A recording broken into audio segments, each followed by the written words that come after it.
D'après moi, islam, c'est is, comme une is, comme un être, l'âme. Donc, c'est pour aiser l'âme, mais c'est aussi que je vais juste prendre un petit coin de ma page pour montrer, tu sais, le symbole de l'islam, le croissant de lune et l'étoile. Ce symbole-là, attends, je vais te le montrer comme ça, là, en paresseuse. Ce symbole-là, il représente une ère de vie, laquelle? L'ère soleil-lune. Donc, c'est l'ère qu'on connaît, nous. Puis, c'est l'ère qui permet d'aiser l'âme. Aiser l'âme. L'âme, c'est l'être incarné, l'être avec de l'esprit, mais qui est incarné dans la chair. Donc, avec un cœur. Puis, à l'origine, c'était une religion qui célébrait, comme toutes les doctrines, les forces de la nature. Puis, c'est sûr que comme toutes les religions ont été prises d'assaut, puis tordues dans la compréhension du sens, puis exploitées pour contrôler, ben là, c'est sûr que le sens a été perdu, puis là, ben, les gens se chicanent pour des futilités, des illusions, des mauvaises compréhensions, des distorsions. Tout a été distorsionné. Mais c'est ça, la vie, c'est le tort, les choses. On perd de vue, des fois, on perd la vision originale.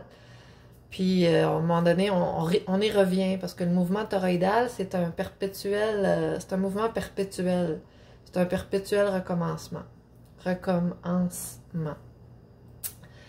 Fait que, ici à Sherbrooke, il y a, juste à côté de la cathédrale, des écoles, une de filles, une de gars. Puis, elles sont en briques rouges, puis sont liées à la cathédrale physiquement. Et à l'intérieur de une des deux, l'école des filles, je suis pas rentrée dans celle des gars, fait que je sais pas, mais vu que ma fille avait des cours de danse là-bas, j'ai eu l'occasion de voir puis d'observer l'extérieur et l'intérieur du building. Puis ce symbole solilunaire, puis tous les symboles associés à l'islam aujourd'hui, comme une étoile faite avec deux carrés superposés sur le plancher à l'intérieur, puis le symbole soleil-lune est partout à l'extérieur du building, en haut des colonnes. Il est imbriqué dans le ciment, il est comme gravé là.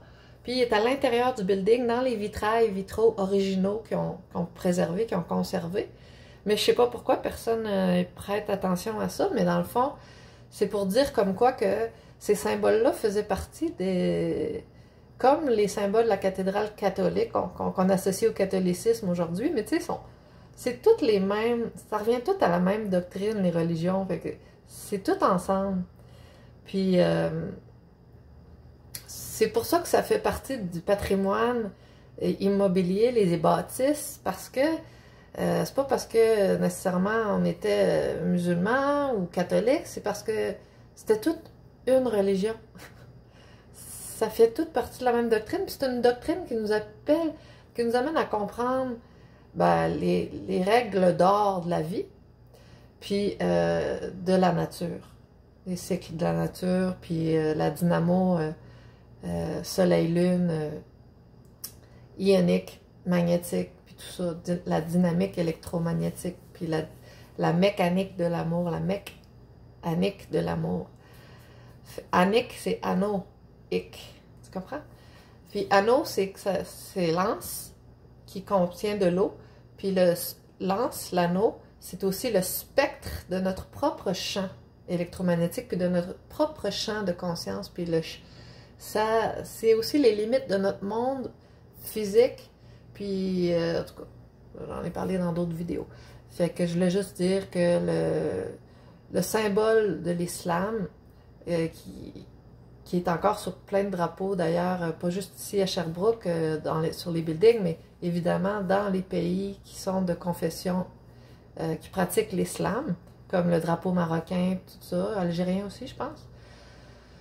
Le Maghreb, c'est ça. C'est ça que je voulais dire. Merci, bonne journée.